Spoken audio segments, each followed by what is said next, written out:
Y seguramente en algún momento de la vida a usted se le ha pasado esto por la cabeza, de pronto. Y si no se le ha pasado a usted en la cabeza, todos en la familia tenemos a alguien que ha tenido esta experiencia o que ha pensado en esta experiencia y que lo ha vivido. Y es el sueño americano, ¿verdad? Ahora, ya no es el sueño americano nomás, ahora es el sueño australiano también. Y el sueño español y el sueño de ir a otro lugar a buscar estos nuevos derroteros. Ahora, generalmente pensamos en estas personas y se necesita ser muy valiente, pienso yo, para hacerlo. O sea, moverse uno de su tierra, del lugar donde de pronto conoce el idioma, conoce todo, y aventurarse a otro lugar es algo fuerte, algo que realmente yo lo veo como una decisión muy de valientes, muy fuerte. Ahora, cuando una persona decide irse para otro lugar, ¿qué está buscando? Está buscando una mejor calidad de vida, está buscando oportunidades de trabajo mejor remuneradas que la que puede tener en su propia nación, está buscando un ambiente de seguridad más estable o simplemente está buscando un cambio. Está diciendo, yo quiero cambiar esto y quiero ir hacia adelante. Y creo que la decisión es muy fuerte porque es realmente abandonar todo lo que se tiene para ir a buscar un nuevo futuro en otro lugar, para ir a buscar un nuevo derrotero, para ir a aprender nuevas costumbres, a someterse a lo que toque hacer, a empezar a proyectar un futuro. Muchas veces no sé si verse discriminado, no sé si en todos lugares será, pero pues uno en su tierra es la tierra de uno, pero en otro lugar uno es que un arrimado, un extranjero, una persona que no es de ese lugar. Entonces es fuerte en ese sentido. Y cada persona que ha salido a buscar ese sueño, o los que algún día lo harán en esa búsqueda, al final del tiempo evaluarán si cumplieron o no el sueño, si cumplieron o no el propósito. Y creo que cuando una persona arranca, tal vez solamente está pensando en factores económicos y tal vez un poco sociales, pero no alcanza a dimensionar otro tipo de costos que pueden estar incurriéndose en esa salida. Emocionales, sentimentales, familiares, de todo tipo de índole. Entonces al final la gente lo dirá. Y estaba pensando, y esto ha sido toda la vida, o sea, uno dice ahorita, uy, la gente cómo quiere irse, no. Cuando vamos a Estados Unidos, vamos a la casa de un tío de Yanni, y ese señor lleva 60 años viviendo en Estados Unidos. Y ese señor nos cuenta cómo cuando llegó allá, sí, claro, hoy tiene una estabilidad y tiene una forma, pero cuando llegó allá, llegó a hacer lo que tocara. Y en este último viaje que estábamos, se puso a contarnos algunas anécdotas. Él, 60 años, no había internet, no había nada de lo que conocemos ahora, y por allá paró no sabía hablar inglés, había hecho un curso así rápido de inglés no sé dónde, y pararon en un lugar, en una estación a comer algo, y él se bajó a comer, y llamaron en inglés que ya era almorzar, y pues claro, no sabía inglés, no supo, y cuando se dio cuenta era que el bus ya había arrancado. Y el susto tan tenaz a 60 años de, bueno, ¿y ahora qué hago? ¿Para dónde cojo? Todo lo que tiene que ver. Si yo dijera, si él cumplió el sueño, pues digamos que económicamente está bien, sus hijos están bien allá, o sea, hicieron su profesión y todo. Ahora es una percepción personal, no estoy diciendo que esté bien o mal, él lo evaluará. Pero ahora a mí me entristece de cierta manera verlos a los dos solos, porque son un par de ya ancianos, cada uno con sus achaques y cada uno mirando cómo el uno sostiene al otro. Entonces son cosas muy fuertes, y él a veces dice, yo sí quisiera volver a Colombia, pero su esposa dice, Colombia no, yo estoy acá bien, Colombia a pasear pero no más. Entonces cada uno tiene esas expectativas y cada uno lo mirará. Pero pensando en eso, hoy quiero empezar una nueva serie, y esta nueva serie tiene como título Un sueño posible. Y yo quiero dedicar de pronto, no sé, 1 o 2 meses a hablar de esto, de un sueño posible. Y esta carta, y a veces me meto en unas bacalocas que yo digo, Señor, dame sabiduría, porque esta serie la voy a basar en la carta a los Hebreos. No sé si usted alguna vez ha leído Hebreos, pero quiero basar todo esto en la carta a los Hebreos y empezar a desarrollar esto que tenemos y lo que estamos buscando. Ahora, cuando vuelvo al ejemplo que estoy colocando, cuando la gente piensa en ese sueño, en una época era el sueño americano, como digo hoy, la gente va a otros destinos, lo que están buscando es ¿qué? Oportunidades laborales. Lo que están buscando es un ambiente social o político más estable o más tranquilo, al que pretendemos ir. Y siempre basamos nuestra esperanza en el lugar al que vamos. En ese lugar sí se podrá trabajar, en ese lugar podremos estar en paz, en ese lugar hay una oportunidad de trabajo.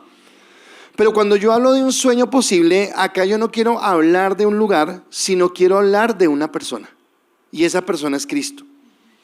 Y creo que es tan relevante, pero supremamente relevante este mensaje, que espero que Dios me dé la sabiduría primero de predicarlo, y en segundo lugar que el Espíritu Santo coloque en usted el entenderlo. ¿Por qué? Porque siempre estamos mirando en ese futuro que queremos, el aquí y el ahora, ¿verdad? Entonces yo cuando llegue viejito, cuando tenga 60, 70, 80 años, a veces pensamos ir a otro país para hacer un buen capital y volver a nuestra tierra y ya con el capital que hicimos, qué sé yo, trabajar o vivir de la renta. Pero hay algo más grande que es a lo que tiene que ver en lo que estoy hablando en este momento y a lo que quiero apuntar. ¿Por qué o qué es lo que queremos hacer? Ahora, resulta que estos sueños migratorios son de bendición cuando son en Dios y no son de bendición cuando no son en Dios. Y en la Biblia nosotros encontramos un plan migratorio que hubo en la palabra y que era enmarcado en el pueblo de Israel y que empieza en cabeza de Abraham. Entonces encabeza Abraham, Israel, que es tipo de la iglesia de Israel, que es tipo de la iglesia en el Antiguo Testamento, recibió un ofrecimiento de un sueño de una tierra prometida. Para mí podría igualarse a un sueño americano, o sea, salga de este lugar donde está. Bueno, le dijo a Abraham todavía no era esclavo, pero ahora después Israel viene a ser esclavo de la tierra de Egipto. Y hay un sueño de una tierra prometida, de una tierra mejor, de una tierra que fluye leche y miel. Y Dios le dice lo siguiente, y voy a tomarlo de Hebreos, porque estoy basándome en Hebreos, y en Hebreos 11 del 8 al 9 dice: por la fe Abraham, siendo llamado, obedeció para salir al lugar que había de recibir como herencia, y salió sin saber a dónde iba. Por la fe habitó como extranjero en la tierra prometida, como en tierra ajena, morando en tiendas con Isaac y Jacob, coherederos de la misma promesa. Está hablando la palabra. Ahora, por la historia, nosotros sabemos que a pesar de la dureza del corazón de Israel y a pesar de los errores que pudieron cometer, Dios efectivamente los prosperó en ese lugar. Realmente los llevó a poseer esa tierra, y esa tierra realmente era una tierra que fluye leche y miel, y hasta el día de hoy conocemos a Israel como una nación próspera. Geográficamente no estoy seguro, pero creo que más o menos el tamaño, la dimensión de Israel es como acá en Sudamérica el tamaño de Uruguay tal vez, o tal vez como el tamaño de El Salvador. Pero qué tierra tan próspera. Es más, Israel ya como nación en el tiempo moderno empezó a partir de 1948. Y de ese momento acá es una tierra que es próspera, o sea, Dios cumplió su palabra. Mas, sin embargo, a mí me llama la atención lo que dice el versículo siguiente en Hebreos 11, el versículo 10, porque dice, hablando de Abraham, de Isaac, de Jacob, dice: porque esperaban la ciudad que tiene fundamento, cuyo arquitecto y constructor es Dios. Y entonces me está hablando de un traslado físico de una tierra de esclavitud que era Egipto a una tierra prometida que era Israel. Pero en Hebreos amplía y dice, pero realmente la esperanza de ellos no era esa tierra física. Había una esperanza más amplia y había una esperanza más grande. Entonces acá vuelvo a pedirle al Espíritu Santo que nos cambie a veces el chivo, que nos cambie la conciencia. Porque tal vez aunque nosotros creemos en Cristo y aunque creemos en la vida eterna y aunque creemos en la segunda venida de Cristo, lo creemos más que creerlo, lo entendemos intelectualmente. O sea, lo entendemos porque no nos lo han explicado, no lo entendemos porque en una prédica o en una clase o en un curso o en una conversación con alguien nos dijo que Cristo viene por segunda vez y nos dijeron que hay una vida eterna y nos dijeron que, qué sé yo, que hay un lugar mejor. Pero generalmente nosotros en nuestra vida cotidiana estamos pensando es aquí, bueno, y cuando llegue a cierta edad, ¿qué voy a hacer? Cuando llegue a cierto lugar, ¿qué tendré asegurado? ¿Cómo podré saber que ya tengo un capital hecho para tener una libertad económica y para tener una solvencia? Pero no pensamos más allá. Y de ese lugar al que estoy diciendo que Dios nos quiere llevar, y de esa persona que nos llevará a ese lugar, Es de lo que quiero hablar en esta serie. En estos 2 meses o no sé cuánto me tomé la serie, quiero hablar de ese lugar y de esa persona. Y hoy el título de la enseñanza hoy es Cristo, un fuera de serie. Cristo, un fuera de serie. Ahora, lo pensé tanto para colocarle este título a la prédica, porque obviamente no quiero ser irrespetuoso con Jesús, no quiero ser irrespetuoso con Dios que me ha dado todo, que todo lo que tengo se lo debo a Él. Pero estaba esa palabra en mi mente todo el tiempo, sí, fuera de serie, fuera de serie. Y entonces, para evitarme el temor de que de pronto dijera algo que era incorrecto o algo, me fui a Google y dije, bueno, ¿qué quiere decir en el Google de fuera de serie? A ver si estamos hablando de lo mismo. Y encontré una definición que me gustó y dice, un fuera de serie son personas que cuando se comprometen van a fondo y no hay quien los detenga. Su enfoque es contagioso y muchos no logran captar cuál es la esencia de esos rasgos singulares, que ni más ni menos producen resultados de niveles muy superiores a lo habitual para transformarlos en logros sobresalientes. Entonces dije, sí, esa es la prédica, ese es el título. Quiero hablar de Cristo porque tal vez a lo largo de Hebreos vamos a descubrir a un Cristo que es fuera de serie, a un Cristo que nos lleva a ver algo mucho más grande de lo que hay. Déjeme hacer un momento antes de avanzar, pero cuando alguien se va tras el sueño americano, sea el lugar al que vaya, americano es porque lo conocemos de esa manera, pero sea el lugar que vaya, siempre está pensando en algo mejor. Y acá lo que voy es que cuando yo encuentro a Cristo, Cristo realmente es fuera de serie. O sea, pasa y sobrepasa las expectativas, los anhelos, las metas, los sueños que yo pueda tener. Ahora, cuando hablamos de un fuera de serie, podríamos hablar del deporte. Un hombre como Lionel Messi, fuera de serie. Pero fuera de serie ¿en qué? En el deporte, en el practicar su fútbol. Podríamos hablar de un fuera de serie en el arte. Podríamos hablar de un fuera de serie en la política, en lo que usted quiera. Pero Cristo, para mí, Cristo es un fuera de serie de la vida. O sea, Cristo es fuera de serie de la vida, del amor, de la gracia. Y el autor de Hebreos nos lo presenta y en Hebreos 13:8 dice, Jesucristo es el mismo ayer, hoy, por los siglos. O sea que algo más es que el fuera de serie en el deporte o en el arte o en la política o en lo que usted quiera tiene un tiempo limitado, pero estamos hablando de Cristo que es eterno, que es el mismo ayer, que es el mismo hoy, que será el mismo mañana y que quiere estar con nosotros para llevarnos a algo más grande. Entender la grandeza, la dignidad que tenemos de haber sido llamados a ser hijos de Dios. Y saber que no tenemos que vivir la vida que nos tocó vivir, sino que estamos llamados a vivir la vida que Cristo tenía establecido para nosotros desde antes de la fundación del mundo. Que obviamente en ese proceso Él tendrá que moldearnos, en ese proceso Él tendrá que pulirnos, en ese proceso Él tendrá que cambiar cosas en nuestro pensamiento, en nuestra mente, en nuestra forma, en el carácter que tenemos, pero que es algo que nos lleva mucho más allá. Así que iniciando, hoy quiero realizar un panorama así muy rápido de Cristo en el Antiguo Testamento. Porque si usted ha leído la carta de los Hebreos, la carta de los Hebreos nos lleva permanentemente al Antiguo Testamento. Nos lleva a los salmos mesiánicos, nos lleva al Levítico, a hablar de todo ese montón de ofrendas que a veces no entendía, y la oblación y la harina y la ofrenda de paz y la ofrenda del perdón y la ofrenda, nos lleva a eso. Nos lleva a entender cómo en el Deuteronomio hay una esperanza para nosotros. Y acá es donde Cristo, esa persona fuera de serie, es en quien podemos nosotros depositar nuestra confianza para un sueño posible. ¿Qué es un sueño posible? Que cuando nos aventuramos en Cristo, si se pudiera la palabra aventurar, no estamos aventurando, sino que Cristo realmente es un puerto seguro. Y porque Cristo realmente tiene la bendición para nosotros. Y porque en Él realmente podemos cambiar.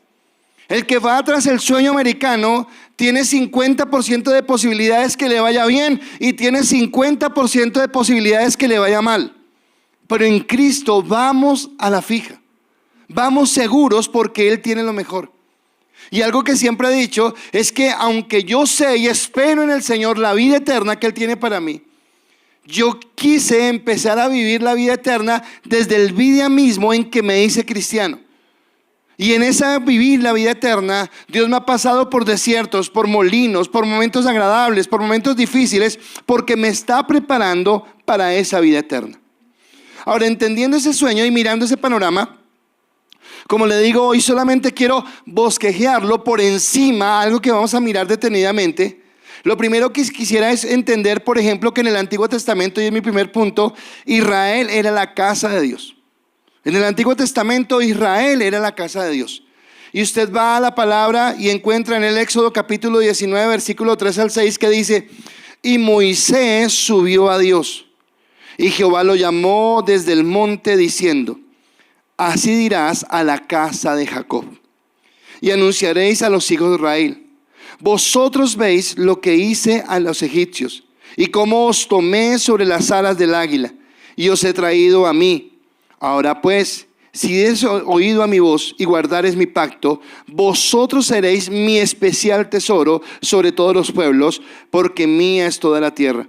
Y vosotros me seréis un reino de sacerdotes y gente santa. Estas son las palabras que dirás a los hijos de Israel. Ahora, es tremendo saber cómo el Dios que mismo se declara como el Dios de toda la tierra toma un pueblo y le dice: ustedes van a ser especiales para mí. Voy a tomarlos de una manera especial.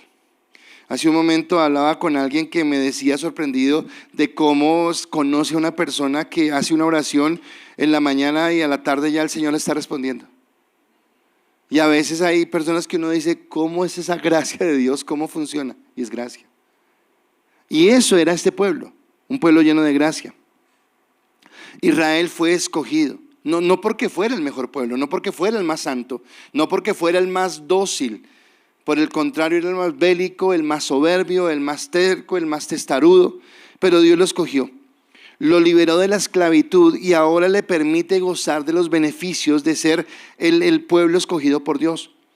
Pero Israel, como dije al inicio, era una sombra o un tipo de la iglesia de lo que ahora somos nosotros. Y ahora la palabra nos dice en Hebreos que nosotros somos ese pueblo escogido.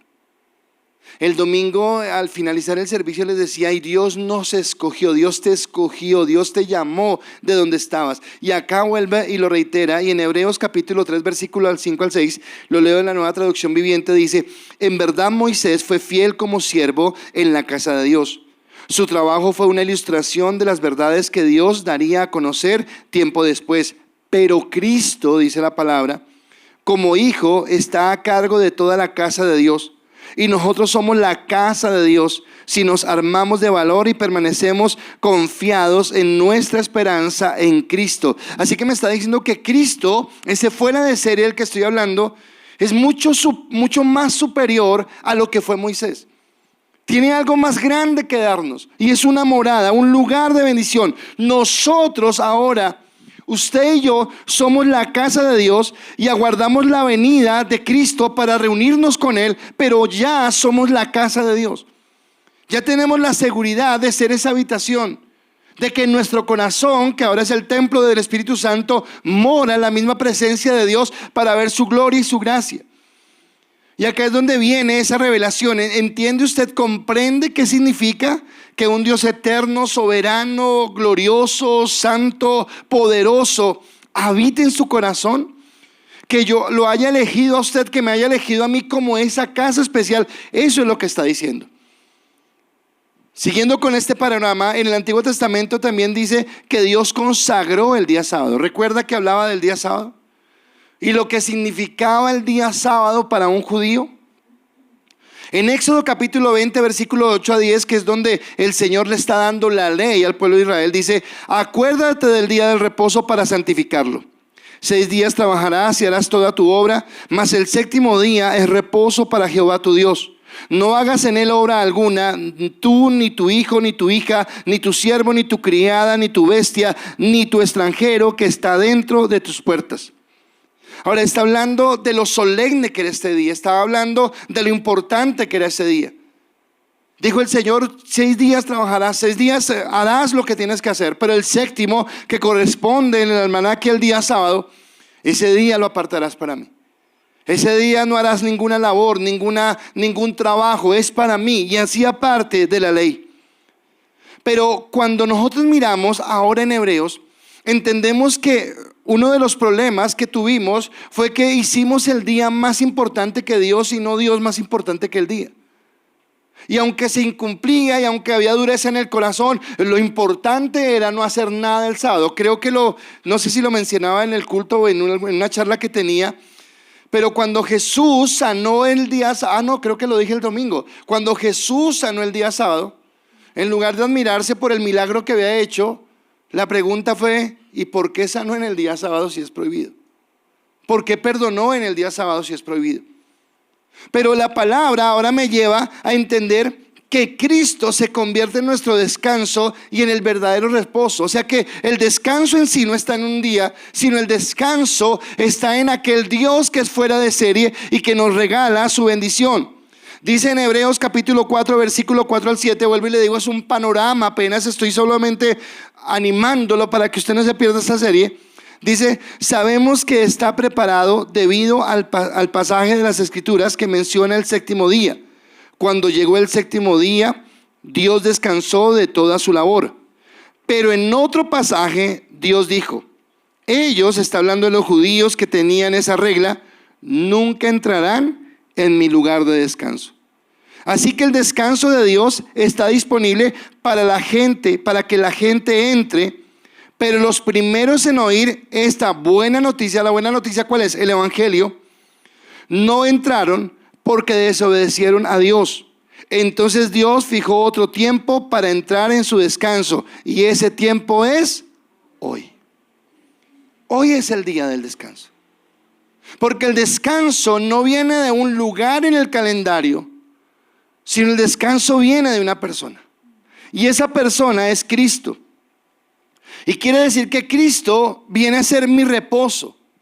Y entonces Él dijo por allá en Mateo, no está en las diapositivas, pero dijo: venid a mí todos los que estéis ¿qué? Trabajados, cargados, fatigados.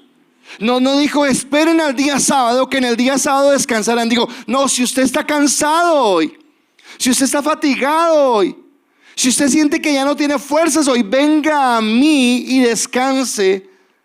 Porque es Cristo el descanso que nosotros necesitamos, no la imposición de una ley. Por eso Pablo, no en Hebreos, pero en Colosenses, dice lo siguiente. Colosenses 2, 16, 17 dice: por lo tanto, no permitan que nadie los condene por lo que comen o beben, o porque no celebran ciertos días santos, ni ceremonias por luna nueva, ni los días de descanso o días de reposo, es la traducción. Pues esas reglas son solo sombra de la realidad que vendrá, y Cristo mismo es esa realidad. Cristo un fuera de serie. Cristo aquel que lo llena todo. O sea, la idea, el propósito de Dios más que el mío, es que terminando este estudio de un sueño posible, podamos entender cómo Cristo se convierte en todo. Cuando cantamos que el centro es Cristo, que el centro de mi vida es Cristo, no es solamente la bonita letra de una canción, sino que realmente Él quiere que nosotros empecemos a caminar alrededor de Él y que entendamos lo que Él significa para nosotros. Es nuestra casa, es nuestro descanso. Pero en el Antiguo Testamento también había algo, tercer aspecto: un sistema de sacrificios. ¿Y qué era el sistema de sacrificios? En el Levítico dice la palabra: llamó Jehová a Moisés y habló con él desde el tabernáculo de reunión diciendo: habla a los hijos de Israel y diles: cuando alguno de entre vosotros ofrece ofrenda a Jehová de ganado vacuno u ovejuno, haréis vuestra ofrenda. Acá, no sé, creo que también lo mencioné en algún lado, pero cuando Caín y Abel presentan la ofrenda, y cuando Dios no mira con agrado la ofrenda de Caín, pero sí mira con agrado la ofrenda de Abel, tenía que ver con este contexto. No es tanto si Caín dio algo bueno o malo de la tierra. Tiene que ver que los sacrificios y las ofrendas a Dios tenían que ser de animales y tenía que haber derramamiento de sangre porque apuntaba a la expiación. Y acá en el Levítico es un llamado a la santidad. Levítico significa como eso, un llamado a ser un pueblo santo. Un llamado a que Israel se comportara diferente a todos los pueblos de la tierra. a que Israel fuera un pueblo especial, un pueblo de sacerdotes. Cuando Samuel se enoja porque ellos piden rey, la razón por la que Samuel se enoja es porque él entiende eso. Le está diciendo, pero ¿cómo vamos a pedir un rey si nuestro rey es Dios? ¿Cómo vamos a pedir que un hombre nos gobierne si el que nos ha gobernado y que nos quiere gobernar es Dios? Y era lo que estaba diciendo Samuel, y ese era su enojo. Y acá en el Levítico lo que está dando es una serie de normas para que ellos vivan en santidad, y empiezan a hablar de una cantidad de ofrendas que seguramente usted ha leído el Levítico y usted se rasca la cabeza y usted dice, pero no entiendo. Y que la harina, y que la flor de harina, y que la masa, y que el cordero, y que la grosura, y bueno, todo lo que habla allí. Y habla ofrendas de paz, ofrendas por el pecado, ofrendas por todo lo que hay allí. Pero lo que está diciendo, todo eso es para que ustedes sean santos. Levítico entonces es llamado a la santidad, expresado en ofrendas y en sacrificios, en cómo el pueblo cada día podía conciliar con Dios por la dureza de su corazón, por su terquedad, por su rebeldía, y decía, ok Dios, volvimos a equivocarnos, pero acá está la ofrenda, volvimos a equivocarnos, pero acá está la ofrenda. Pero Cristo se presenta como la ofrenda verdadera, la perfecta ofrenda ante Dios. O sea, realmente Cristo en serio es fuera de serie, porque Cristo llena todo y lo llena en todo en nosotros y lo hizo todo. Lo único que usted y yo tendríamos que hacer es creer. Lo único que usted y yo tenemos que hacer es tener fe, porque el resto lo hizo Cristo, que es el fuera de serie. Y en Hebreos capítulo 9 versículo 24 al 26 dice, pues Cristo no entró en el lugar santo hecho de manos humanas, que era solo una copia del verdadero, está hablando del tabernáculo que había en la tierra, sino que está en el cielo. Él entró en el cielo mismo para presentarse ahora delante de Dios a favor de nosotros.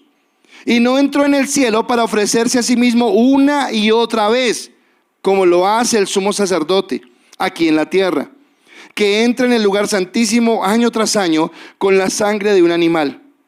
Si eso hubiera sido necesario, Cristo tendría que haber sufrido la muerte una y otra vez desde el principio del mundo.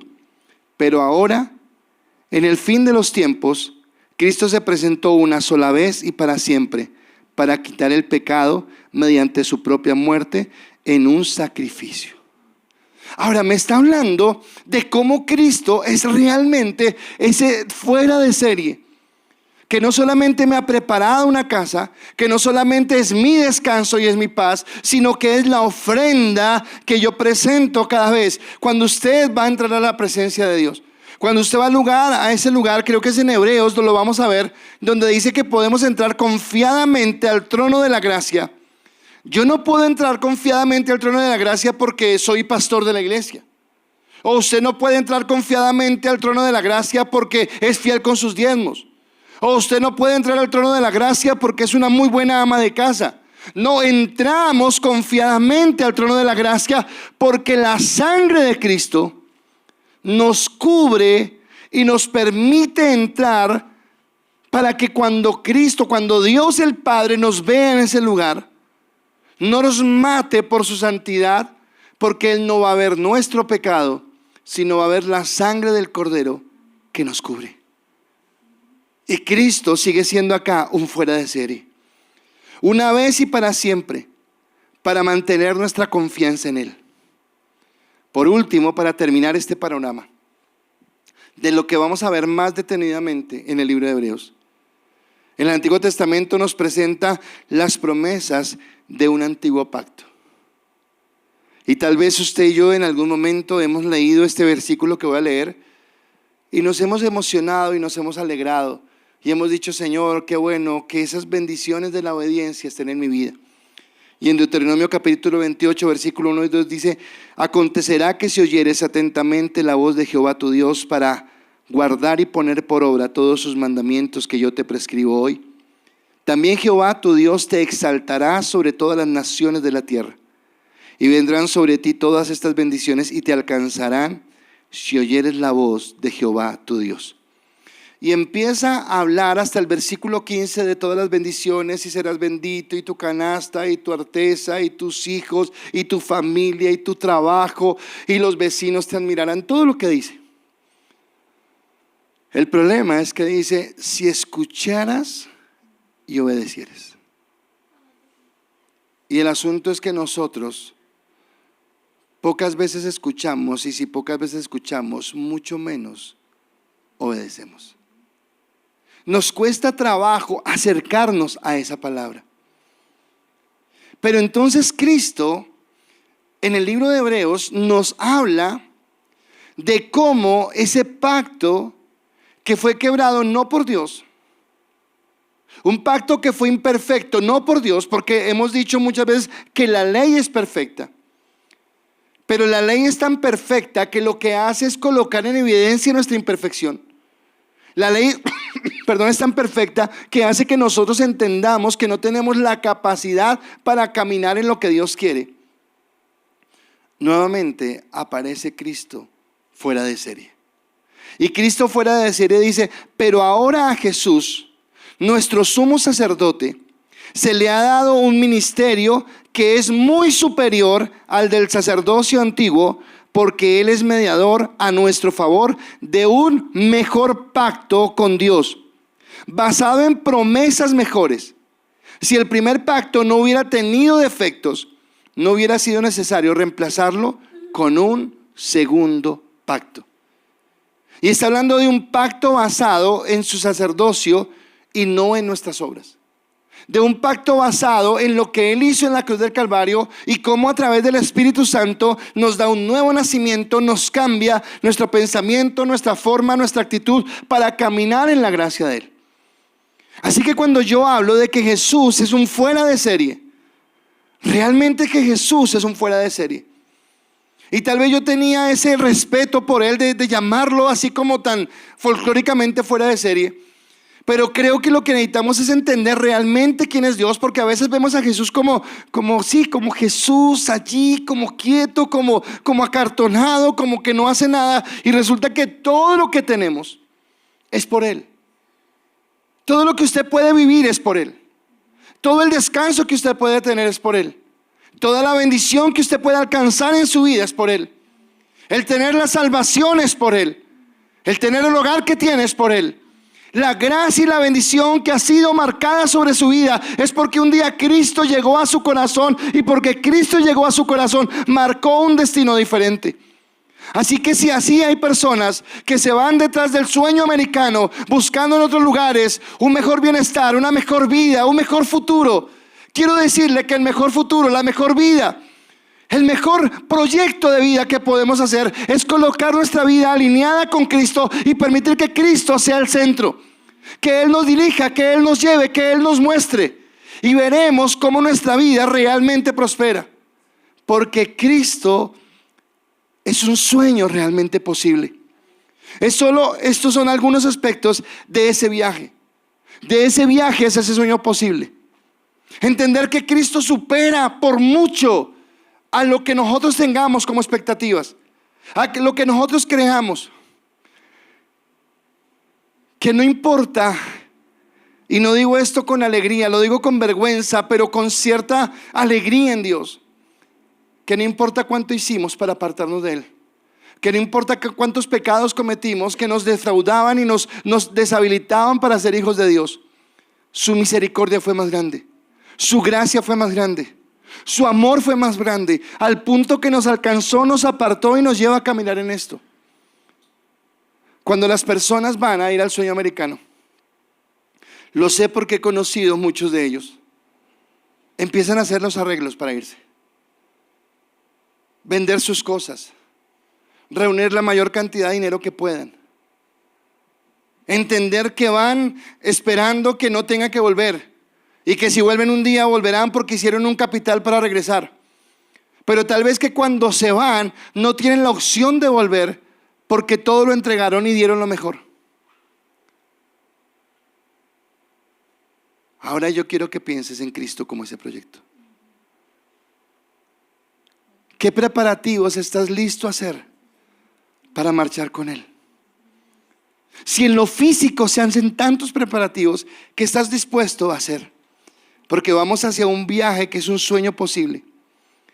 Y Cristo, nuestro Dios, que es un Dios fuera de serie, Nos está ofreciendo una vida llena de bienestar y de bendición. No basado, escúcheme, en nuestro esfuerzo, no basado en nuestra capacidad, porque si así fuera no tendríamos esperanza. Si ese sueño fuera basado en lo que usted o yo podemos hacer y podemos mantener, estaríamos fracasados, porque somos pecadores, porque nos equivocamos, porque fracasamos. Si no está basado en el amor de Cristo, en la entrega de Cristo y en la fidelidad de Cristo. Y yo quiero invitarles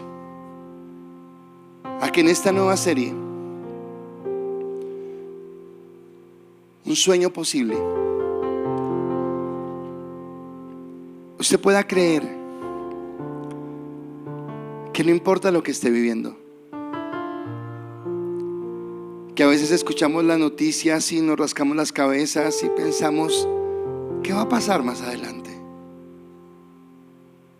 ¿Qué va a suceder más adelante?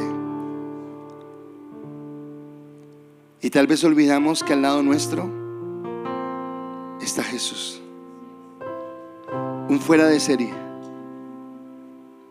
un fuera de serie que nos va a guardar y nos va a cuidar, un fuera de serie que nos va a sostener, un fuera de serie que solamente está allí y nosotros necesitamos es creer en Él y conocerlo, enamorarnos de Él. Ayer estaba en clase y le decía algo a la clase, y algo que yo veo como pastor es como las personas que empiezan a hacer su devocional juiciosas, su vida empieza a cambiar. Pero no es simplemente por la práctica de una tarea, porque tal vez hay muchas personas que lo hacen como tarea y jamás avanzan, sino personas que realmente han entendido que el mayor deleite es Él. Que si tú estás hoy cansado, agotado, que si tal vez hoy recibiste la peor noticia, que si tal vez estás en ese vacío, en ese hueco y no sabes cómo salir de allí, lo único que tienes que hacer al llegar a tu casa es buscar un lugar solo, cerrar la puerta de esa habitación, llorar a tu Padre que está en el secreto, porque la palabra nos dice que nuestro Padre que está en el secreto nos recompensará, nos traerá la paz. Por eso Cristo es ese fuera de serie. Nos enredamos haciendo planes, buscando aquí, buscando allá, queriendo solucionar tantas cosas. El problema de los que van en busca del sueño americano es que tal vez siempre piensan en todo menos en su relación con Dios, y le piden el consejo a todos menos a Dios. Pero hoy Dios quiere que descansemos en Él.